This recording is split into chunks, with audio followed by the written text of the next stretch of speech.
Le seul point positif de ce match, c'était que Seth Rollins a offert le meilleur match de la carrière d'Omos. Voilà, il n'y a rien à retenir d'autre. Bon, et maintenant, donc, on va parler d'un autre cas, c'est le dernier cas d'ailleurs. Bon, c'est pour vous dire à quel point, moi personnellement, j'adore le booking de Triple H, pardon. C'est du coup la division féminine. Bon, la division féminine qui n'est pas vraiment mise en avant, si ce n'est voilà, pour les titres en fait. Voilà, dès qu'il n'y a pas les titres, et bah il n'y a pas de catcheuse mise en avant. Voilà, ça tourne toujours autour des titres. C'est bien dommage parce que côté masculin, ils font l'effort de faire des rivalités mid-card sans forcément avoir de titre en jeu. Et je trouve ça vraiment bien. On pense notamment à la rivalité entre Andrade et Carmelo Hayes qui est en train d'exploser et que beaucoup de personnes adorent, surtout pour les matchs. Voilà, qui n'est pas du tout pour un titre, et je trouve ça vraiment bien, ça fait un programme d'attente pour les deux, et franchement, c'est vraiment cool. Et donc, il n'y a pas ça du côté de la division féminine, et je trouve ça bien dommage. Et puis, bah, en ce qui concerne toujours la division féminine, les titres par équipe féminine, les féminins, pardon, qui ne servent à rien. Franchement, pour moi, je pense qu'il faudrait faire la même chose que pour les outils 24/7, c'est-à-dire le mettre à la poubelle. Voilà, l'enlever en fait des programmes parce que ça ne sert à rien. Le public n'est pas investi parce qu'il n'y a pas vraiment d'histoire et pas d'histoire intéressante. Il n'y a pas assez d'équipes mises en avant, enfin bref, c'est un gros bourbier et pour moi, il faudrait vraiment enlever ces titres et à la place mettre, admettons, un titre des États-Unis féminin et un titre intercontinental féminin. Ça, c'est vraiment un truc que je vois beaucoup de personnes, je l'ai vu, beaucoup de personnes veulent voir ça aussi. Et franchement, bah, on est ensemble. Hein. Franchement, on veut tous voir des titres mid-card féminins, ce serait incroyable. Il y a des catcheuses qui pourraient être mises en avant, qui n'étaient pas du tout mises en avant, style Sonya Deville, Zoé Stark, Shayna Baszler, Alba Fire. Enfin bref, il y en a plein, il y en a plein. Donc bon, voilà, on espère vraiment. Mais bon, on verra bien. Et du coup, voilà, on passe maintenant au côté positif. Donc le côté positif, alors du côté de Vince McMahon, bah, c'est qu'il a commencé la storyline avec la Bloodline. Après, j'avoue, j'ai pas d'autre côté positif. Il a commencé le camp avec le Judgment Day. Enfin bref, il a commencé les grosses storylines de maintenant. C'est grâce à lui, donc ça, franchement, gros côté positif. Mais après, j'en vois pas vraiment énormément. Hein. J'en vois pas énormément. Il nous a retiré un potentiel Becky Lynch, Ronda Rousey à WrestleMania 38. Je ne lui pardonnerai jamais. Parce que c'est vraiment pour moi le dream match féminin par excellence. C'était le match que je voulais voir absolument. Un match que malheureusement on ne verra jamais. En tout cas, je pense. Après, tout est possible dans le catch. Hein. Mais bon, ça risque d'être compliqué. Et donc voilà, pour moi c'est les seuls côtés positifs de la carrière, du booking sur ces dernières années de Vince McMahon. Et maintenant on passe au côté positif donc du booking de Triple H. Alors les côtés positifs, bon déjà c'est la tournure qu'a pris la Bloodline.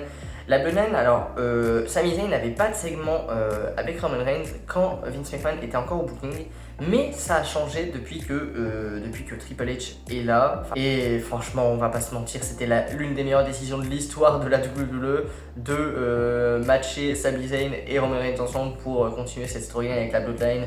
Ça a été totalement fou, on se rappelle de la trahison, de toute la storyline, de la trahison au Royal Rumble, que franchement c'était pour moi l'une des meilleures trahisons de l'histoire. Enfin bref, franchement beaucoup de grands moments avec la Bloodline et on doit ça énormément à Triple H également. Ensuite, on va parler donc du Judgment Day. Là encore, le Judgment Day, franchement, qui a pris une tournure incroyable, notamment avec ce SummerSlam, le SummerSlam qui a eu lieu il y a quelques semaines, avec la trahison respective donc, de Finn Balor et de Dominic Mysterio, qui était tout simplement fou. Je m'y attendais tellement pas. Et franchement, c'était incroyable. Et donc voilà, là encore, merci Triple H pour toutes ces décisions incroyables. J'aime bien aussi avec Triple H, c'est du coup la qualité des cartes. Alors, peut-être que vous n'êtes pas d'accord avec moi, mais je trouve que depuis que du Triple H, je vais y arriver, hein, à chaque fois je confonds les deux, depuis que Triple H est arrivé aux commandes, tous les PLE, à part une petite question, à part Fastlane 2023 où j'ai vraiment pas aimé, je trouvais ça anecdotique comme PLE, mais aussi non, dans tous les PLE, il y a des matchs qui nous hype, si ce n'est tous les matchs. Là par exemple, on est à une semaine et demie de Bash in Berlin, un PLE qui franchement pourrait paraître anecdotique, voilà, qui bon. Ok, c'est après un SummerSlam, donc forcément il y a la hype redescend un peu, etc. Et bah pas du tout. Enfin, on a un CM Punk face à Drew McIntyre en strap match. On a un Kevin Owens face à Cody Rhodes pour le titre. On a un Gunther face à Randy Orton pour le titre. Enfin bref, on a des trucs de fou. Le match mixte, Judgment Day contre Terror Twin, il me semble. Je crois que c'est le nom de Rare Replay et Damien Priest, il me semble.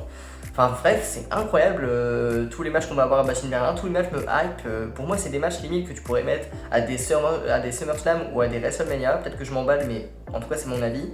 Les shows hebdomadaires aussi, hein, les shows hebdomadaires ont nettement augmenté en qualité depuis l'arrivée donc de Triple H aux commandes. Et je lui remercie vraiment infiniment pour ça. Parce que toutes les semaines, je me régale, que ce soit à Raw ou à SmackDown. À SmackDown, un peu moins, même si là, du coup, avec le retour de Roman Reigns, ma hype est remontée de fou. C'est vrai que là, ces dernières semaines, c'était pas foufou avant le retour de Roman Reigns. Mais bon, maintenant qu'il est là, maintenant que le boss est là, tout va bien. Et donc voilà, je pense que j'ai fait le tour. Dites-moi ce que vous en pensez. Alors, du coup, je vais exprimer mon avis. Bon, je pense que vous l'avez compris tout au long de la vidéo. Je préfère de très loin le booking de Triple H au booking de Vince McMahon. Après, attention, je ne retire pas tout à Vince McMahon. Sans Vince McMahon, il n'y a pas WWE. Hein, c'est son père qui a créé la WWF, parce qu'il y avait 3 W quand c'était lui, et après Vince McMahon qui a repris les rênes et qui a fait en sorte que la compagnie soit la plus grande au monde. Et ça, franchement, voilà, respect à lui pour ça. Mais franchement, voilà, ces dernières années, c'était nul, hein, il y avait pas grand chose de positif à dire. Donc, merci Triple H d'être arrivé au booking, c'est incroyable depuis que tu es là. Donc, je dis ça comme s'il avait regardé la vidéo alors qu'il y a maximum 50 personnes qui vont regarder ma vidéo. Mais bon, mais non, franchement, merci infiniment Triple H pour tout ce que tu as fait. Franchement, personnellement, je prends un plaisir monstre à regarder les shows hebdomadaires, je prends un plaisir monstre à regarder l'évolution des personnages, l'évolution des storylines et les PLE. Donc franchement, hâte de vous retrouver pour les pronos de Bashin Berlin pour encore une fois un PLE qui va être incroyable. Et sur ce, je vous laisse vous exprimer dans les commentaires avec, je le rappelle, beaucoup de bienveillance. Sur ce, on se retrouve pour les pronos de Bashin Berlin. Ciao, ciao.